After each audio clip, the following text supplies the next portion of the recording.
سب سے پہلے تو اسد عمر آپ کو اس پیکیج کی آج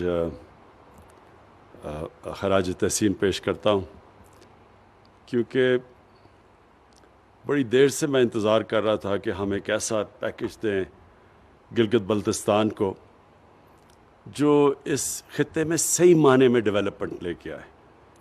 تو یہ جو آپ نے جس طرح پی ایس ڈی پی سے بھی اپنے ڈیولپمنٹ فنڈ سے بھی پیسہ نکالا اور پھر پرائیویٹ پبلک پارٹنرشپ کو بھی استعمال کیا، اپنا ذہن استعمال کیا کہ ہم کس طرح زیادہ مدد کر سکتے ہیں۔ ہمارے پاس اس وقت وہ وسائل نہیں ہیں جو کہ انشاءاللہ ہوں گے آنے والے سالوں میں، کیونکہ قرضوں کی وجہ سے اور قرضوں کی قسطیں دینے کی وجہ سے ہمارے پاس بڑا کم پیسہ ہوتا ہے خرچ کرنے کے لیے، اور سارے پاکستان میں لوگ اس وقت مختلف جگہ سے پیسے کے اوپر ڈیمانڈ ہے کہ گورنمنٹ ادھر بھی مدد کرے، اور یعنی ہر جگہ سے ڈیمانڈ ہے۔ تو اس کے باوجود اس طرح کا پیکیج لے کے آنا، میں جب 15 سال کا تھا تو پہلی دفعہ میں اپنے اسکول کے ساتھ یہ سارے علاقے میں آیا، گلگت آیا، اور پھر ان دنوں میں تو سڑکیں ایسی تھیں، مجھے جو سب سے ابھی بھی چیز یاد ہے کہ وہ کبھی مجھے زندگی میں اتنا خوف نہیں آیا جو وہ چھوٹی سی جیپ ایک سڑک کے اوپر چل رہی ہوتی تھی۔ ابھی کاراکورم ہائی وے نہیں بنا تھا، بننا شروع ہوا تھا، لیکن جو سڑکیں تھیں، یعنی کبھی آپ نے، میں تو داد دوں گا وہ جو ڈرائیور چلاتے تھے جیپوں والے ان سڑکوں کے اوپر، کہ وہ صرف وہی چلا سکتے تھے، کوئی اور کہیں سے دنیا میں ڈرائیور آ کے ان سڑکوں پہ گاڑی نہیں چلا سکتا تھا۔ اور وہ پھر یہ بھی تھا کہ مجھے یاد ہے ہم جیپ میں جب جا رہے ہوتے تھے تو ہر تھوڑے 1 2 3 میلوں کے بعد نیچے ہزاروں فٹ نیچے ایک ٹوٹی ہوئی جیپ گری ہوئی ہوتی تھی، یعنی اوپر سے جیپ نیچے گری ہوئی ہوتی تھی، تو وہ اور خوف آ جاتا تھا کہ پھر اللہ یاد آ جاتا تھا کہ اللہ صحیح طرح واپس بھی لے جائیں۔ تو اور پھر مجھے یہ بھی یاد ہے کہ ہم جب ٹریک کرتے تھے تو جب کسی گاؤں کے پاس آتے تھے، بلکہ ہنزا بھی، کریم آباد بھی چھوٹا سا شہر تھا، تو مجھے یاد ہے وہاں لوگ پھل لے کے باہر کھڑے ہوتے تھے، ہمارا استقبال کر رہے ہوتے تھے، کیونکہ یہاں کوئی آتا ہی نہیں تھا۔ یہ علاقہ بالکل کٹ آف تھا دنیا سے۔ اور یہ جو آپ کہہ رہے ہیں نا کہ ہم مختلف زبانیں ہیں ان علاقوں میں، کلچر مختلف ہے، وہ اس لیے ہیں کہ یہ سارے علاقے ایک دوسرے سے کنیکٹڈ ہی نہیں تھے، کیونکہ سڑکیں اتنی مشکل تھیں۔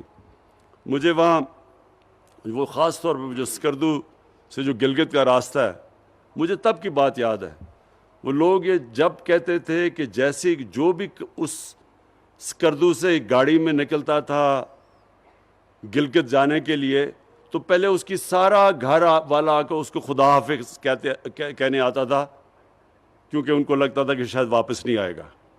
یہ وہ سڑک تھی گلگت، ابھی بھی بڑی خطرناک ہے، اب ہم پیسہ خرچ کر رہے ہیں اس کو ٹھیک کرنے کے لیے۔ لیکن جب میں یہ علاقہ دیکھا، اس کے بعد میں دنیا میں گیا، باہر پڑھنے بھی گیا، پھر میں نے دنیا کے بڑے بڑے جو خوبصورت علاقے سمجھے جاتے تھے، سوئٹزرلینڈ، آسٹریا، ان سب علاقوں میں گیا۔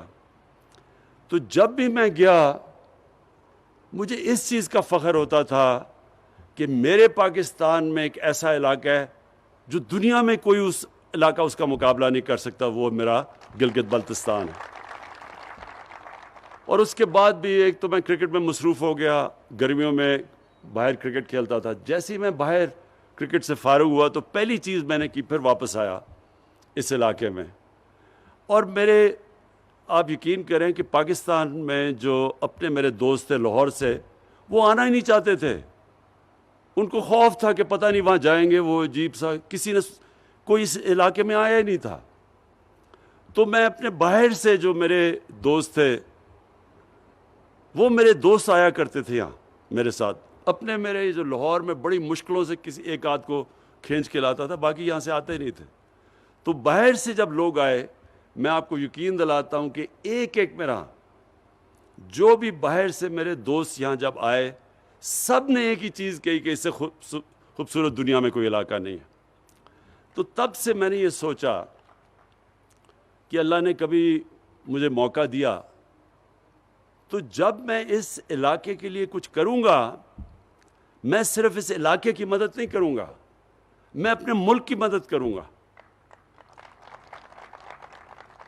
اور میں نے آج سے 30 سال پہلے ایک کتاب ایک یعنی کافی ٹیبل بک جس کی تصویروں والی کتاب لکھی، انڈس جرنی اس کا میں نے نام رکھا۔ اور وہ جب میں نے یہ سارا علاقہ دوسائے اوپر سکردو سارے علاقے میں ساتھ فوٹوگرافر کو لے کے گیا تصویریں لیتے ہوئے، تو جب وہ کتاب باہر میں نے جب پبلش ہوئی انگلینڈ میں، تو سارے لوگ دنگ ہو گئے کہ یہ بھی ہے پاکستان۔ یعنی شہروں کا تو پتہ تھا ان کو، لیکن پاکستان کے باقی علاقوں کو کسی کو باہر نہیں پتہ تھا۔ اور کتاب میں نے لکھی اس لیے کہ باہر کے لوگوں کو پتہ چلے کہ ہمارے ملک میں کتنی خوبصورت ہے۔ اور میں یہ بھی آپ کو بتا دوں کہ باہر کے لوگوں کی تو دور کی بات ہے، پاکستان کے لوگوں کو نہیں پتا کہ یہ ملک کتنا خوبصورت ہے، ہمارے اپنے لوگوں کو نہیں پتا۔ ہمارے حکمران ساری چھٹیوں کے اندر لندن جاتے ہیں، بچے ان کے لندن رہتے ہیں، ان کو کیا پتا پاکستان کا؟ ساری پراپرٹیز ان کی باہر ہیں، یہ تو پھرے ہی نہیں ہوئے پاکستان میں۔ اس لیے انہوں نے کبھی اس ایریا کا سوچا ہی نہیں، سوچا اس لیے نہیں کہ دیکھا ہی نہیں انہوں نے۔ زیادہ سے زیادہ ایک جہاز میں آ کے یہاں گلگت یا ادھر سے چلے گئے واپس، یہ جو باقی سارا علاقہ ہے کسی کو تو پتہ ہی نہیں اس کا۔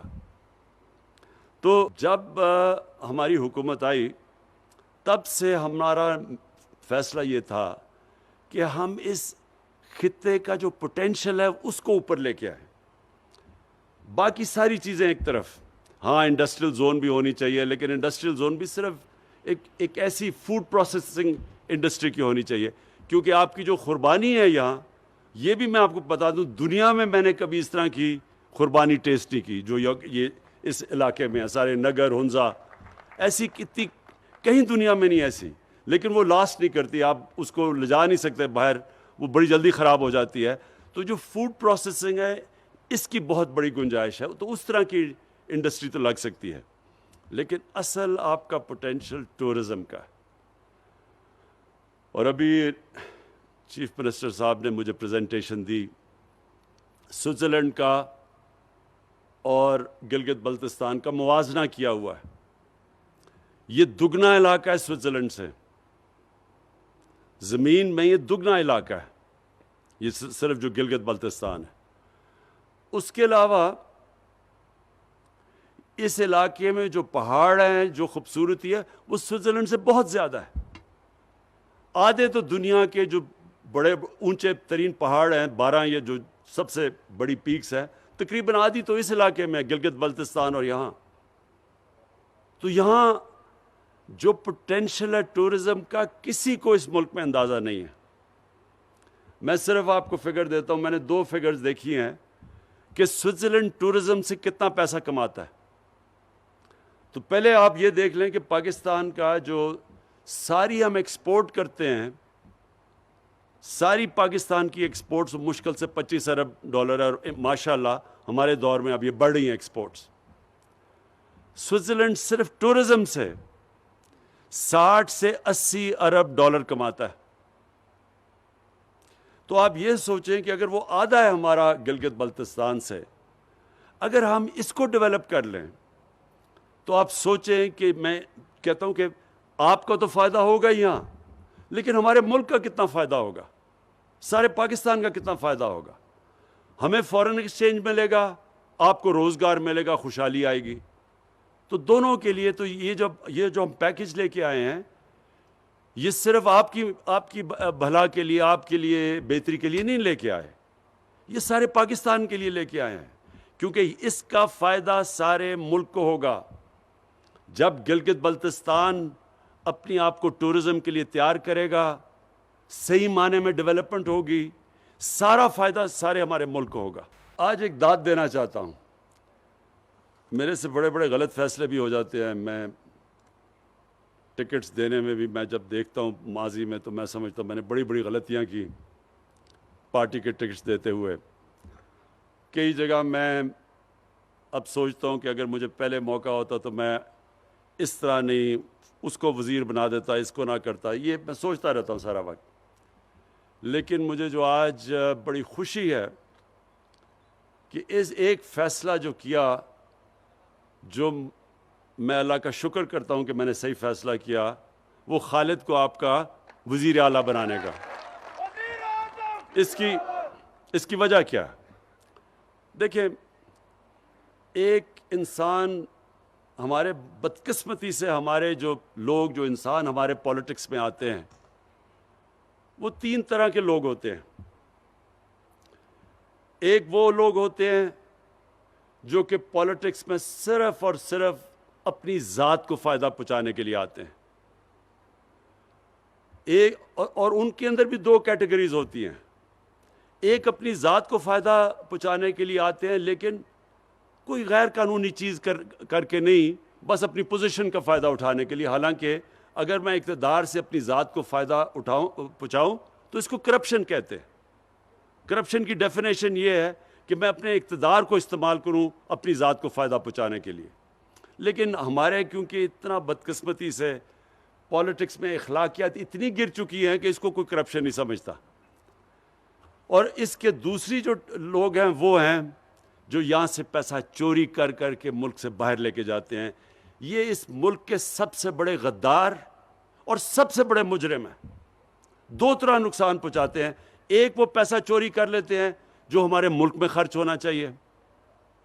دوسرا، جب وہ ملک سے باہر لے کے جاتے ہیں تو ہمیں دوسرا نقصان پہنچاتے ہیں، کیونکہ ڈالر لے کے باہر پہنچاتے ہیں۔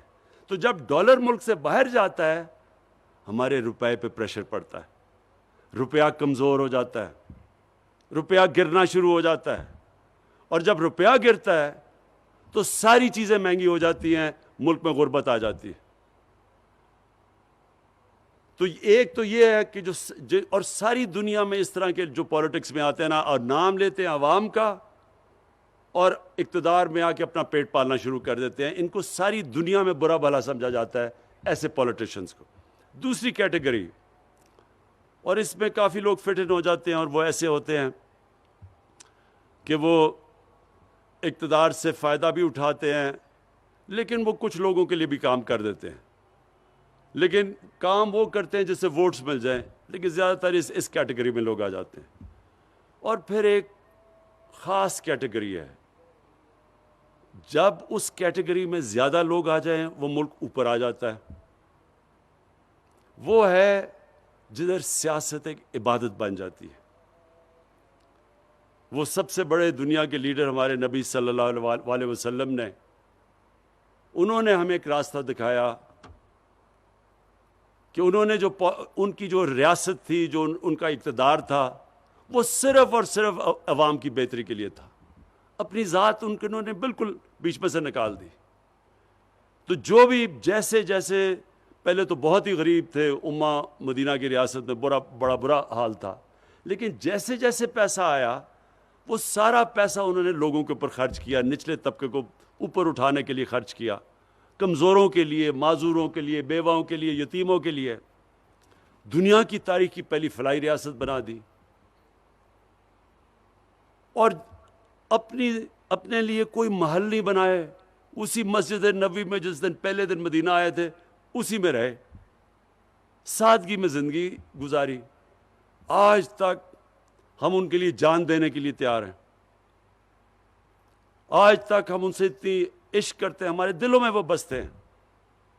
ساری زندگی آنے والی دنیا کے لیے انہوں نے بتا دیا کہ اصل میں اقتدار جب آپ کو ملتا ہے تو کتنی بڑی ذمہ داری ہے آپ کی۔ اور ہر آدمی، جس طرح جب حضرت عمر خلیفہ بنے تو انہوں نے کہا کہ اگر ایک کتا بھی میری ریاست میں بھوکا مرتا ہے تو میں ذمہ دار ہوں۔ مطلب یہ کہ جو غربت ہے، جو لوگ تکلیف میں ہیں، یہ بہت بڑی ذمہ داری ہوتی ہے اقتدار میں آنے والے لیڈر کے لیے۔ تو مجھے جو چیز پسند آئی خالد کے اندر، میں نے اس کے اندر جنون دیکھا ہے کہ یہ سارا وقت سوچ رہا ہوتا ہے کہ کیسے اپنے علاقے کے لوگوں کی یہ مدد کرے، کیسے اپنے علاقے کو بہتر کرے۔ اس لیے ہم جب ہمارے پاس یہ پروپوزل لے کے آتا ہے تو ہم پھر پوری اس کی مدد کرتے ہیں، کیونکہ ہمیں پتہ ہے یہ اپنے لوگوں کا سوچ رہا ہے. ہم اس کو کیسے پیسہ دیں جو ہمیں پتہ ہے کہ اس نے آدھے کمیشنز کھا لینی ہے یا باہر پیسہ بھیج دینا ہے. تو جب ہمیں یہ پتہ چلے کہ ایک ایسا لیڈر ہے اور اس کی کابینہ ایسی ہے جو اپنے لوگوں کا سوچ رہی ہے، تو یقین کریں کہ یہ تو ہم نے شروعات ہی کی ہے نا 370 ارب کی. 5 سالوں میں جو 370 ارب اس علاقے میں کبھی اتنا پیسہ نہیں خرچ ہوا پہلے. لیکن یہ ہم آپ کے لیے آپ کی مزید اور مدد کرتے رہیں گے. جیسے جیسے آپ چاہیں گے ہم آپ کی اور مدد کریں گے. میں آج آپ کے سامنے پیشن گوئی کرتا ہوں. خالد، آپ صحیح طرح ٹورزم کو سنبھال لیں. اگر آپ نے یہ ٹورزم کو صحیح طرح سنبھال لیا، آپ یقین کریں کہ آپ سینٹر سے پیسہ نہیں لیں گے، ہم آپ سے پیسہ مانگا کریں گے کہ جی ہمیں بھی پیسہ دو تھوڑا سا.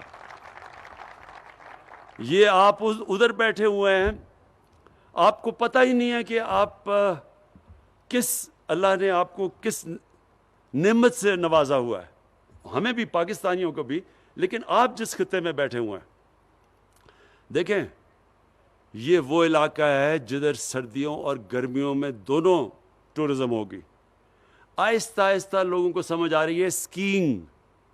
ٹورزم میں جو سوئٹزرلینڈ پیسہ بناتا ہے وہ زیادہ پیسہ اسکیئنگ سے بنواتا ہے. ان کا پیسہ گرمیوں میں، جس طرح ہمارے لوگ تو گرمی سے بچنے کے لیے آتے ہیں، وہ اس کا کم پیسہ ادھر سے بنتا ہے.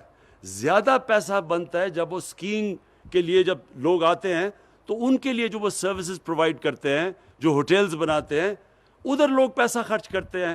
اس سے سب سے زیادہ فائدہ سوئٹزرلینڈ کو ہوتا ہے. تو آپ تو گلگت بلتستان میں ادھر بیٹھے ہوئے ہیں جدھر گرمیوں میں تو ویسے ہی سارے پاکستان نے یہاں پہنچ جانا ہے.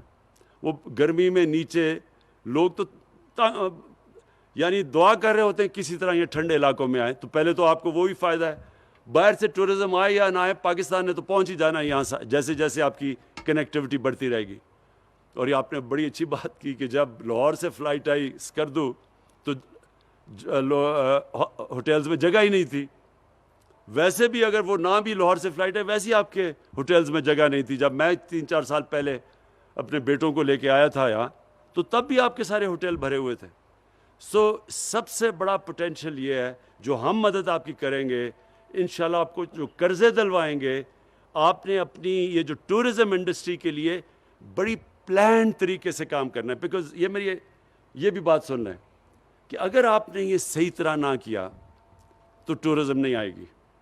یعنی اگر آپ نے اپنے علاقے خراب کر دیے، صحیح آپ نے ٹاؤن پلاننگ نہ کی، گندگی پڑی ہوئی، آپ نے اگر اپنے یہ پہاڑ، اپنے جو درخت، جو جنگلات، ان کو نہ آپ نے ان کی دیکھ بھال نہ کی، اگر آپ نے جس کو ایکو ٹورزم کہتے ہیں کہ جو ٹورزم جو انوائرمنٹ کے ساتھ چلتی ہے، جس طرح اب سوئٹزرلینڈ کے اندر فرق کیا ہے؟ سارے ہی سوئٹزرلینڈ کے اندر قانون ایسے بنے ہوئے ہیں کہ ادھر یہ ہیں اسکیئنگ سلوپس، صرف اسکیئنگ ہو سکتی ہے یہاں. یہ ہے جدھر صرف ان کی گائے چر سکتی ہے، اس کے باہر نہیں وہ جا سکتی. یہ ہے جو جنگل جن کو کوئی ہاتھ نہیں لگا سکتا. اس علاقے میں آپ کے گھر بنیں گے اور گھر بھی اس طرح کے بنیں گے. اور پھر سارا جو ان کی جو میونسپل لوکیلٹیز ہیں وہ پھر ایک ایک چیز دیکھتی ہے کہ کوئی گندگی تو نہیں ڈال رہا کوئی، کیونکہ وہ پھر مشترکہ سب کا فائدہ ہو جاتا ہے کہ اگر وہ ٹورزم کے لیے جگہ اچھی ہو تو ساروں کا فائدہ ہے. تو اس لیے پھر ساری کمیونٹی مل کے وہ جگہوں کو صاف رکھتی ہے. اور آپ کی خوش قسمتی یہ دوسری یہ ہے کہ یہاں کیونکہ یہ علاقے کٹ آف تھے، جو میں آپ کو بتا رہا ہوں کہ جب میں یہاں آیا تھا تو یہاں سے گلگت جانا اس طرح لگتا تھا کسی دوسرے ملک میں جانا. اسکردو تو بھول ہی جاؤ نا، گلگت سے اسکردو جانا وہ تو دنوں میں پہنچ. تو یہ کٹ آف تھا سارا. اس کی وجہ سے جو یہاں کی آپ کی کمیونٹی سسٹم ہے، جس طرح لوگ آپس میں رہتے ہیں، یہ کہیں اور پاکستان میں اس طرح نہیں رہتے. جس طرح یہاں علاقوں کے اندر آپس میں ایک دوسرے کی مدد کرتے ہیں. یہاں یا میں اسکردو کے اندر تھا تو میں وہ گاؤں میں پھر رہا تھا، میں ان کے تھانے میں گیا میں نے کہا مجھے بتاؤ یہاں قتل کتنے ہوئے ہیں ابھی تک؟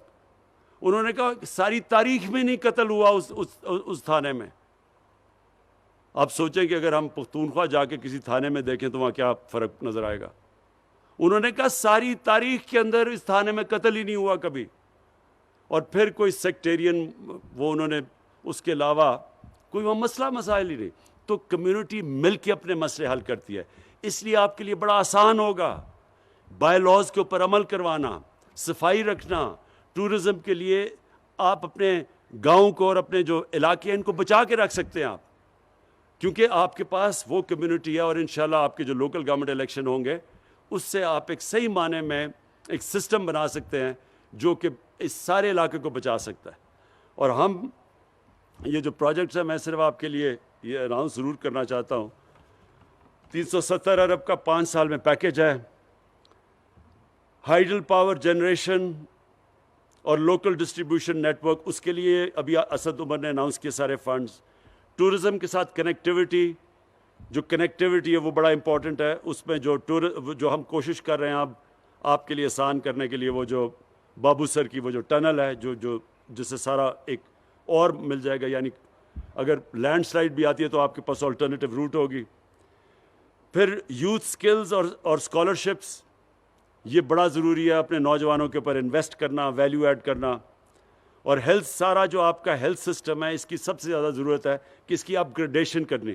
اور یہ جو ہیلتھ کارڈ انشاءاللہ آپ کے سارے شہریوں کے پاس جب آ جائے گا, یہ یاد رکھیں یہ ہیلتھ کارڈ ہیلتھ انشورنس نہیں ہے, یہ ایک ہیلتھ سسٹم ہے.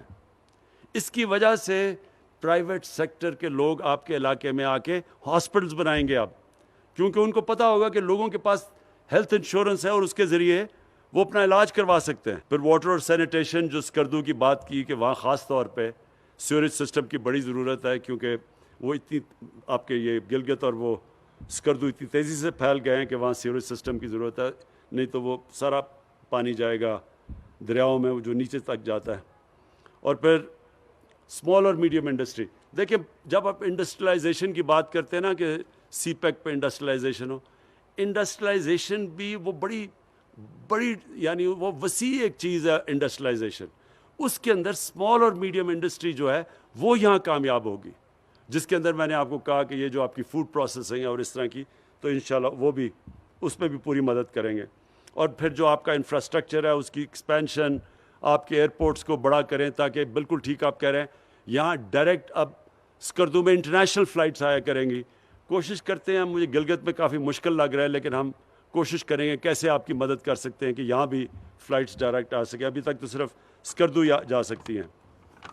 لیکن جو میں آخر میں بات کرنا چاہتا ہوں وہ یہ, دیکھیں میں جب بھی آیا, اور آپ کو 15 سال یا آج سے 55 سال پہلے میں یہاں آیا تھا, تو مجھے ایک چیز تب بھی یاد ہے کہ یہاں کے لوگوں کا ایک ان کے اندر ایک یہ تاثر تھا کہ ان سے ستیلی ماں کی ٹریٹمنٹ کرتا ہے پاکستان. یعنی ایسے تھا کہ یہ اپنے دھیان ہی نہیں رکھ سکتے لوگ, تو وہاں سے کوئی آفیسر جب تک آفیسر نہیں آتا, اور وہ پھر ایک قسم کا وائس رائے بنا ہوا ہوتا تھا, سارے لوگ سمجھتے تھے کہ جو بھی یعنی وہ جو بھی کہتا تھا وہ کرنا پڑتا تھا لوگوں کو. یعنی لوگ امپاورڈ نہیں تھے, لوگوں کے پاس اختیارات نہیں تھے. یہ مجھے تب سے یاد ہے کہ یہاں ضرور لوگ یہ کہتے تھے کہ جی یہاں بڑا ظلم ہوتا ہے, ہمیں وہاں سے بتایا جاتا ہے کہ ہم کیسے اپنے معاملات پہ کیسے ان کو چلائیں. یہ جو, اور پھر جب سے اس کے بعد بھی میں 30 سال پہلے جب آنا شروع ہوا پھر سے, ہمیشہ مجھے یہ تھا کہ یہ ایک جو ہم اب تک جو سارا گلگت بلتستان کو سینٹر سے فیڈرل گورنمنٹ سے چلایا جا رہا ہے, یہ ایسے وہاں فیڈرل گورنمنٹ ایسے سمجھتی تھی کہ یہاں لوگوں کے اندر صلاحیت ہی نہیں اپنے آپ کو اپنے پیر پہ کھڑا ہونے کی, اپنے معاملے خود فیصلے کرنے کے لیے. اور اس سے بہت ہر قوم میں بڑا برا تاثر ہوتا ہے, جو لوگ بڑا برا فیل کرتے ہیں کہ وہ سمجھیں کہ جی یہ ان میں صلاحیت ہی نہیں اپنے معاملات چلانے کے لیے. تو ہم نے یہ جو آپ قدم اٹھائے ہیں اور جو پروویژنل سٹیٹس دیا پروونشل, یہ آگے سارے سٹیپس یہ ہوں گے کہ سارے فیصلے آپ کریں, آپ کے اوپر سارے اختیارات آپ کے پاس جائیں. آپ بہتر جانتے ہیں کہ آپ اس علاقے میں کس طرح کی ڈیولپمنٹ چاہتے ہیں, کون سی چیز پہلے چاہتے ہیں. اسلام آباد میں بیٹھ کے کیسے فیصلے ہو سکتے ہیں اس علاقے کے؟ تو یہ جو آپ کو اب جا رہے ہیں پوری طرح اختیارات دینے کے لیے, وہ انشاءاللہ اس کی شروعات ہو چکی ہے. اور پھر سے میں کہوں گا کہ بڑی خوش قسمتی ہے اس علاقے کی کہ ایک ایسا چیف منسٹر ہے جو پوری طرح کمیٹڈ ہے, اور ہم سب سمجھتے ہیں کہ اس میں قابلیت ہے کہ اب اپنا صوبہ چلا سکتا ہے. تو ہمیں کوئی ضرورت نہیں پڑی کہ ہم اسلام آباد سے اس کو ڈکٹیشن دیں کہ جی آپ یہ کریں وہ کریں, یہ اپنے فیصلے خود کرے. تو آخر میں صرف اب ایک چیز اور کہنا چاہتا ہوں. دیکھیں کہ ہم سب پاکستانی ہیں, اور ہم سب کو ایک چیز سمجھنی چاہیے کہ ایک ملک کبھی بھی ایک عظیم ملک نہیں بن سکتا جس ملک کے اندر انصاف نہیں ہوتا, قانون کی بالادستی نہیں ہوتی. یہ بڑا ضروری آپ کو اس چیز کو سمجھنا. خوشحالی اس قوم میں آتی ہے جس میں طاقت ہوتی ہے انصاف کرنے کی. اور قانون کی بالادستی کا مطلب کیا ہوتا ہے؟ یہ بھی ہم سنتے رہتے, قانون کی بالادستی, آئین کی بالادستی.